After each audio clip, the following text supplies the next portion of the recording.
Assalamualaikum semuanya. Di sini aku bakalan ngejelasin tentang konflik kekerasan dan Komisi Asasi Manusia pada masa Orde Baru. Pada tanggal 10 Desember terjadinya peringatan Hari Hak Asasi Manusia atau disebut Hari HAM. Nah, dilakukan di banyak tempat. Peringatan itu adalah sebagai bagian upaya dari kita umat manusia untuk terus menjaga dan merawat nilai-nilai hak asasi manusia atau HAM agar tetap dihormati dan dilindungi oleh siapapun, khususnya negara kita sendiri. Nah, stigma komunitas dan pengganggu stabilitas keamanan kerap disematkan oleh rezim Orde Baru kepada para aktivis dan kritis terhadap kekuasaan. Padahal kepentingan keamanan itu merupakan tameng rezim untuk mempertahankan kekuasaan dan korup bobrok. Nah, alhasil berbagai peristiwa kekerasan, lalu pelanggaran HAM atau hak asasi manusia banyak terjadi. Nah, seperti penculikan itu pada tanggal 1997 sampai 1998 terjadi. Lalu, apa salah mereka yang diculik itu? Mereka benar-benar tidak mau mencari tahu apakah salah mereka. Betul bukan? Lalu, pemberadalan media massa. Lalu, pembunuhan aktivitas buruh Marisna. Nah, apakah salah mereka yang dibunuh itu? Mereka mempunyai salah apa? Hanya karena buruh Marnisa, ya kan? Perampasan tanah rakyat seperti kasus Kedung Ombo, berbagai kekerasan kepada kelompok mahasiswa. Padahal kan mahasiswa itu hanya ingin meminta hak mereka. Apakah itu salah? Sebenarnya tidak salah kan? Nah, lalu di sini juga ada kekhawatiran Orde Baru atas kekuatan Islam juga menghasilkan kontrol ketat rezim Orde Baru kepada kelompok-kelompok Islam seperti melalui kebijakan pemaksaan atas asas Tunggal Pancasila, kekerasan kepada kelompok Islam seperti di Tanjung Priuk dan Talang Sari, Lampung. Bahkan, rezim juga tidak segan-segannya untuk menetapkan status daerah operasi militer atau DOM. Di wilayah-wilayah lainnya banyak sekali konflik seperti di Papua, Aceh, yang praktiknya mengakibatkan terjadinya berbagai kasus pelanggaran hak asasi manusia loh. Itu benar-benar kasihan banget ya guys. Padahal mereka nggak tahu salah apa-apa. Lalu pada era Orde Baru ini, kebebasan menjadi barang yang benar-benar mahal banget. Ya kan? Kasihan banget mereka. Gimana mau bebas? Lalu rezim membatasi dan mengontrol secara represif kebebasan warga negara yang sifatnya fundamental. Lalu seperti kebebasan berpendapat, kebebasan berserikat, kebebasan berkumpul, dan aspek untuk kebebasan mereka sendiri aja susah banget ya guys. Lalu di masa Orde Baru ini, negara bukannya berdasarkan atas hukum, tetapi negara berdasarkan pada kekuasaan, sehingga yang selalu benar adalah penguasanya dan bukan masyarakatnya. Dan yang selalu salah itu adalah masyarakatnya. Benar-benar kasihan bukan? Pada saat tahun 1996 dan 1998 banyak banget kekerasan di negara kita yang berujung pada terjadinya pelanggaran hak asasi manusia.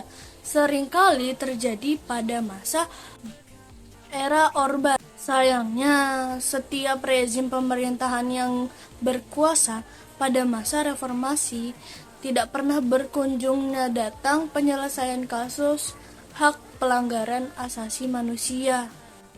Komnas juga sudah mencatat tentang HAM atau hak asasi manusia, telah menyelesaikan proses penyelidikan atas 9 kasus penyelenggaraan hak asasi manusia pada masa lalu. Peristiwa itu pada tahun 1965 hingga 1966. Peristiwa penembakan yang misterius juga terjadi pada tahun 1982 hingga 1985. Bukankah itu menjadi hal yang misteri, bukan? Lalu di mana warga-warga yang ditembak itu dibuangnya? Lalu peristiwa penghilangan paksa aktivis pada tahun 1997 hingga 1998. Peristiwa Trasakti itu tahun 1998.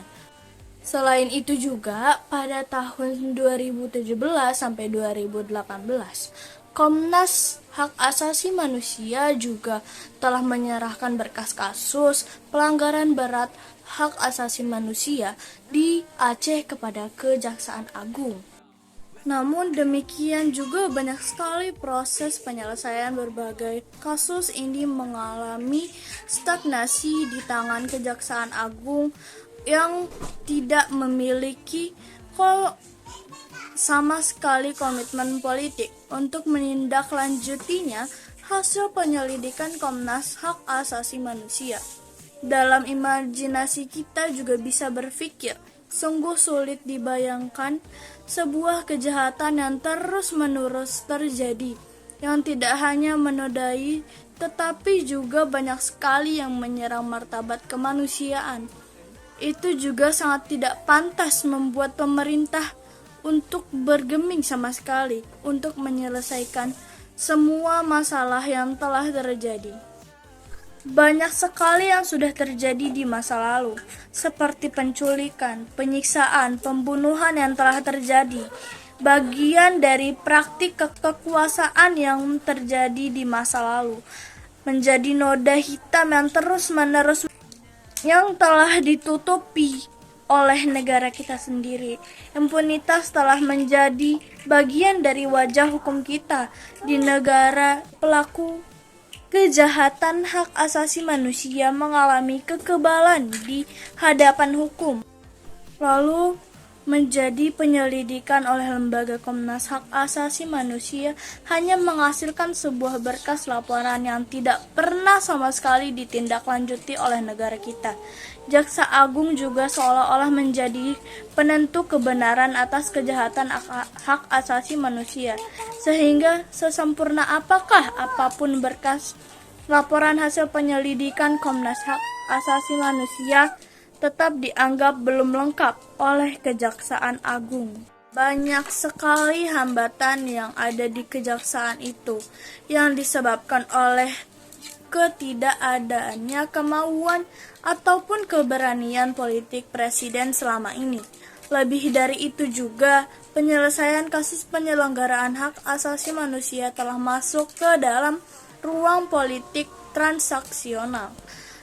Dengan corak oligarkis, kasus penyelenggaraan tersebut tidak hanya diabaikan, tetapi juga dalam momen ada juga kasus tertentu menjadi daya tawar antara elit politik maupun maju mundurnya penyelesaian kasus. Oleh karena itu juga tak pernah heran jika rekomendasi Wakil Rakyat ataupun DPR agar pemerintahan kita membentuk pengadilan untuk hak asasi manusia untuk penghilangan paksa pada tahun 1997 sampai dengan 1998 tidak disentuh oleh rezim pemerintah manapun. Sungguh sangat-sangat ironis memang.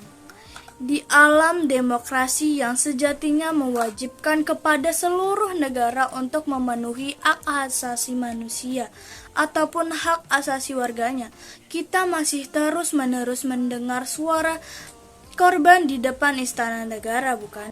Banyak juga problem disharmoni.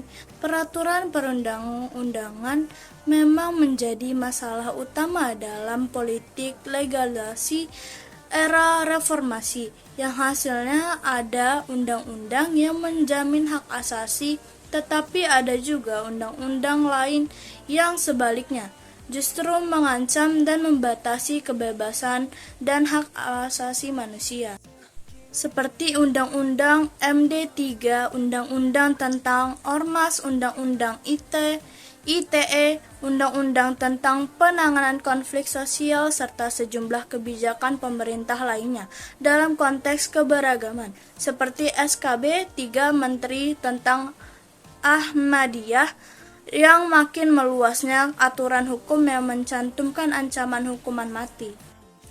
Banyak sekali dalam konteks penegakan HAM ataupun hak asasi manusia. Di luar persoalan kasus-kasus yang pelanggaran hak asasi manusia di masa lalu, juga terdapat beberapa persoalan hak asasi manusia lainnya yang terjadi di masa reformasi. Lalu dalam pemajuan dan perlindungan atas hak asasi manusia untuk hidup, Indonesia juga menjadi sorotan tajam selama era reformasi. Sehingga hari ini jumlah eksekusi mati di Indonesia lebih mencapai 45 orang. Oke, sekian dari saya. Wassalamualaikum warahmatullahi wabarakatuh. Sampai jumpa kembali.